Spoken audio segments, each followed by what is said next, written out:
How to use Airbnb Price Comparison feature.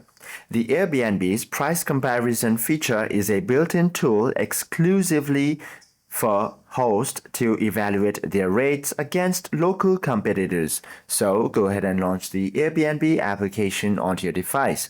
And you also have to understand that this feature cannot be accessed from a regular guest account. So tap on your profile icon and switch to the hosting option. From here, all you have to do is open the calendar itself from the bottom navigation bar, then select your target date range, then click or tap a specific night or highlight a consecutive block of nights. Tap on the nightly price settings for those dates. Now launch the comparison map and view the similar listings and filter by booked versus available properties.